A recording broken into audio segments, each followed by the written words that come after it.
Fiadanana miarabanao mpanaraka ny fandarana dia ny finoana. Androantsika dia hiresaka momba ny hoe fiarahana amin'Andriamanitra. Izay angamba no mahalaza azy, fiarahana amin'Andriamanitra. Ny soratra masina ho jerevantsika dia soratra masina efa tena hoe mahazatra antsika. Dia ao amin'ny Isaia 7:20 dia eo amin'ny 1:1 ka hatramin'ny 9. Asaina ianao mba hamaky izany soratra masina izany.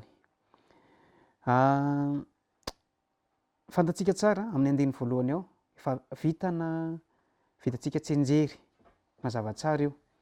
Fa ny zavatra tiako tenena fotsiny dia zao, misy zavatra anankiroa tenena ao: sofina sy tanana. Sofina sy tanana. Momba an'izay sofina sy tanana izay, fantatsika sofina natao hinoana, tanana natao handraisana na atao hamonjena. Dia Andriamanitra ny teny eto: ny sofiko tsy lalo-dalovana ary ny tanako tsy fohy fa mahavonjy. Izay ny tenen'Andriamanitra eto. Izany hoe raha izay zavatra izay zany tsorina dia ohatran'ny hoe fiainana ao andavanandro, mifampiresaka, mifampitantana, mifamonjy, mifanampy. Izay zany zao ny afaka raisintsika momba an'izay sofina sy tanana izay. Ny zavatra misy anefa dia zao: misy sakana apetrakitsika zanak'olombelona, tsika mpanompona, tsika olon'Andriamanitra, tsika mpivavaka. Ao amin'ny 2 ka hatramin'ny 4. Isan'ny voalaza ao ny hoe tanana voaloto amin'ny rà. Izany hoe raha tsorina zany dia zao mamono olona. Izay zany raha tsorina ilay izy. Firifiry amintsika izay miaina amin'izao fotoana izao no afaka amin'izany teny izany. Raha raisiko ohatra fotsiny izao ny famonoan'olona an'ireo asan-jiolahy, asan-dalo vokatry ny fitiavam-bola. Famonoan'olona vokatry ny hoe tsy fanarahana ara-kevitra kely, zavatra tsisy dikany dia hamonoana olona, hevitra tsy mitovy dia hamonoana olona. Tsy teny amin'ny resaka politika. Eo ihany koa ireo resaka efa voalazako teo moa zany, le reny resaka fandriampahalemana sy fitiavam-bola, fitiavan-tena, fitiavan-karena sy ny sisa zany. Dia tafiditra ao anatin'izay famonoan'olona. Mazava be izay zavatra izay, tsy hisiana ady hevitra. Fa ity anankiray ity koa mba tiako tenenina fa zavatra misy matetika ary vao tsy ela tamin'iny RNA iny zao dia nahinoana hoe faty olona maty ny accident. Dia ilay tsy fitandremana eo amin'ny fiainana, indrindrandrindra raha amin'ny zavatra mpitranga amin'izao fotoana izao, amin'ny fifamoivoizana, dia efa tafiditra ao anatin'izay hoe feno rà ny tananao, fandatsahan-drà, famonoana olona. Izay zany zao dia efa isan'ilay sakana tenenin'Andriamanitra izay amintsika amin'izao fotoana izao. Dia ny sakana faharoa afaka tenenina ihany koa dia ny lainga sy ny fanaratsiana sy ny fitaka, milaza lainga, zavatra tsy marina. Raha mijery fotsiny tsika mihaino any amin'ny haino aman-jery any, ny antso taribia amin'ny radio amin'ireny haino aman-jery ireny zany, dia misy amin'ireny ny zavatra lainga. Na ny mpampita vaovao mampita zavatra lainga. Indrindrandrindra moa ary tena tafahoatra loatra ny fijeriko azy ny ao anatin'ny any Facebook any, ny ao anatin'ity Facebook ity zany. Tena maro ny zavatra tena hoe indraindray tena hoe mahatohana ny fo, mahatafintohana, mampalahelo. Ny zavatra mitranga ao, zavatra tenen'ny olona any amin'ny commentaire, zavatra zarain'ny olona ao anatin'io serasera anankiray io, dia tena hoe zavatra ratsy, tsy araka ny sitrapon'Andriamanitra. Ny sitrapon'Andriamanitra amintsika dia zao raha araka ny tenin' Jesosy dia izao ny didiny: mba hifankatiavantsika. Aoka ozy ho toy ny tiavako anareo no mba hifankatiavanareo koa. Dia izy koa aza dia miteny fa tiavana dia ny fahavalonareo aza. Izany zavatra izany nefa tena hoe vitsy. Ary ianao raha mba ohatra anatina Facebook zany mba mivohy zavatra kely ohatra izany, tsisy mpijery, andalova amin'ny mason'ny olona fotsiny, tsisy mpanao commentaire, tsisy réaction ny olona. mandalo masony fotsiny de any ohatrany hoe zava-dratsy zavatra marikiriko zavatra mahamenatra no mijery an'ireny de izay zavatra anankiray zay nefany isan'le hoe sakana tsy afatsika miara-monina amin'andriamanitra sakana tsy afatsika miara-dalana am' Jesosy Kristy nefa tsika mila an'izany isan'andro isan'andro ireo zavatra zay mifanohitra ny sitrapon'andriamanitra zay voalaza teo reo nefany de misy vokany tsy hoe anivelany fotsiny ianao tsy hoe tsy mivavaka fotsiny ianao de afa maina fotsiny am'izao fa misy vokany le izy raha jerevantsika le 5 sy 9 de zao mikotrika ny atodiny menarana mikotrika ny atodiny menarana rehefa fo izy de inona ny voaka ao menarana no mivoaka ao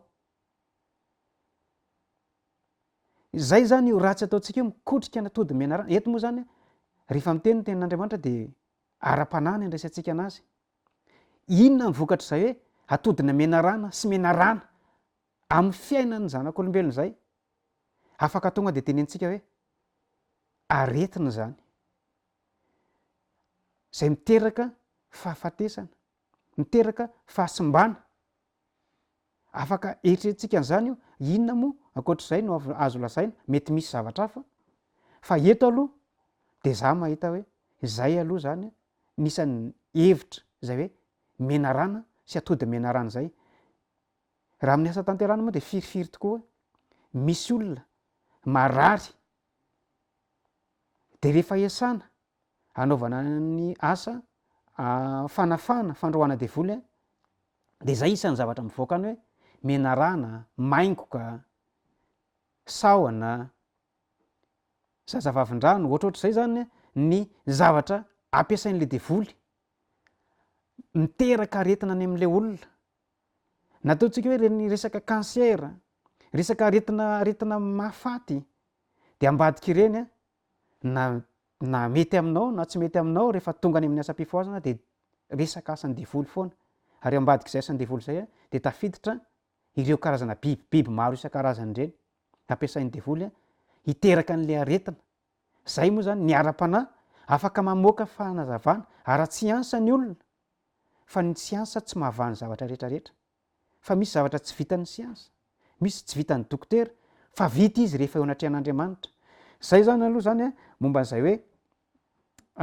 atodiny menarana zay sy menarana fa misy koa anankiray tenena hoe tranokala manenona tranokala ao izy ny tranokala tsy mahatafy azy zany hoe tsy mahavita akory ny fiainanao tsy mahavita akory ny zavatra ilainao zay ireharehanao eto ambony tany hoe za manana hevitra ohatran'izao ny anamy marina ohatrany hoe mahazo doka ve zany tsika ao anatin'le fanaratsiana sy filazana lainga sy fandotoana olona fotsiny zao fa raha ny sy voalazan'ny soatra masina eto de tahaka ny tranokala tsy mahatafy akory fa ny zavatra mety hitranga ary amatotra isaringitra amin'ny fiainanao isaringitra amin'ny fanahinao isaringitra amin'ny hoavinao any arinany tsy afahanao manao na inona na inona ntsony tsy afahanao mahita an'izany hoe fiainana miaraka amin'andriamanitra zany tsy ahitana fiadanana zany raha tsorina fa mety miadana ivelany fa ao anaty fahoriana lehibe zay ny zavatra mety hitranga amin'io ny vahaolana zany de zao efa nytenenin'andriamanitra teo any ny sofin'andriamanitra sy ny tanan'andriamanitra zay ihany ny vahaolana sofin'andriamanitra mihaino zany hoe ianao zany mila miresaka amin'andriamanitra io le vavaka tokony fiainana andavanandro de rehefa henon'andriamanitra ny resakitsika na ny fangatahantsika de manatsotra ny tanana izy ka naiza naiza toerana misy atsika na ohatrany ahoana na ohatrany ahoana olana misy de ny tanan'andriamanitra afaka mahavonjy azy ny tanan'andriamanitra zany de tsy hoe iny andriamanitra fa mampidina ny tanany avy na arabaky teny fa ny tanan'andriamanitra nampidininy teto de ny zanany lahatokana de Jesosy Kristy zany io de natao hoan'ny mino zay mino ihany no afaka hiasan'izay tanan'andriamanitra zay ka raha te hiara-monina amin'andriamanitra zany tsika de mila manatona an' Jesosy Kristy mila miombona am' Jesosy Kristy tsy mitady zavatra sarotra amintsika Andriamanitra fa ny fitiavana ary zay fitiavana ao zay no lehibe indrindra. Korintiana voalohany toko 7:1-7:1 fitiavana ny lehibe indrindra. Fa raha manana fitiavantsika raha vao azy le hevitra le sakana voalaza teo aloha teo ry fitiavana tsy hanosika antsika mihitsy hanaratsy olona, tsy hanosika antsika mihitsy hamono olona, fa fitiavana manarona fahotana maro. Ary zay ny tiany ilain'Andriamanitra amintsika, manana fitiavantsika manarona ny fahalemen'ny sasany, manarona ny tsy mety ataon'ny hafa de manarona azy mba tena hiarina, hijoro, afaka andeha sy handroso. Zay le tanan'Andriamanitra. Fa io tanan'Andriamanitra io koa nefany de manana rantsana. De io tanana io no ny teny hoe tahaka ny nanirahany ray aho no hanarahako anareo kosa. Dikan'izay lasa misy rantsana zany de iza le rantsana? Mpanompon'Andriamanitra. Reny mitory ny tenin'Andriamanitra amin'ny fo madio amin'ny fitiavana. Reny de ratsan-tanan'Andriamanitra ihany koa ao anatin'ny hoe tanan'Andriamanitra izara zany famonjena zany. Amarana anazy de tsotra be misy zavatra tsy ho vitantsika zanak'olombelona fa tsy maintsy tanan'Andriamanitra no hanaisitra azy. Zay no ilantsika mpanompon'Andriamanitra. Zay no ilana an'ireny mpanompon'Andriamanitra ireny amin'ny asa fanafahana. Mety hitantsika zany amin'ny fiangonana sasany amin'ny asana mpiandry ohatra. Fa amin'ny fiangonana sasany moa tsisy mpiandry fa ny asa atao nefa de mitovy daholo ihany. Zay le tanan'Andriamanitra. Mila zany, mila tena hoe misy zavatra hisorona mihitsy, de misy zavatra tena hoe ngotana mihitsy de misy zavatra ilana ny herin'Andriamanitra mihitsy le tanan'Andriamanitra mitsotra zay zavatra zay. Zay nefa tsy ho hitantsika raha tsy manana fahazotonintsika hanatona an'Andriamanitra, hiaraka amin'Andriamanitra de mirary anao indrindra zany mba hay hanatona an'Andriamanitra, hay heno ary hay resaka amin'Andriamanitra ihany koa fa ny sofiny tsy lalo-dalovana fa mahare ary ny tanany tsy fohy fa mahavonjy. N'inon'inona problemanao, n'inon'inona olana, n'inon'inona zavatra manahirana, tsy fohy ny tanan'Andriamanitra, mahavonjy amin'ny zavatra rehetrarehetra.